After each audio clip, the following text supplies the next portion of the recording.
Romeine 7 verse 14 tot 25. Paulus praat hier oor die wet en ons wat nie onder die wet kan leef nie, want inherent is ons sondaars en is ons eintlik slawe van sonde, sê hy. En dan vers 24. Ek, ellendige mens, wie sal my van hierdie doodse bestaan verlos, hierdie doodse bestaan van om in sonde te leef? Aan God die dank. Hy doen dit deur Jesus Christus ons Here.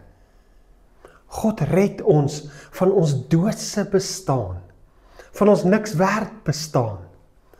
God kom en red ons van dit wat ons wegneem van hom af. Wegneem van lewe, oorvloed lewe. Kom ons dank vandag die Here, dat ek en jy gered kan wees. Maar kom ons bid vir die wat nog nie gered is nie, sodat hulle Christus kan ontdek. Die manier hoe God die wêreld met homself verenig.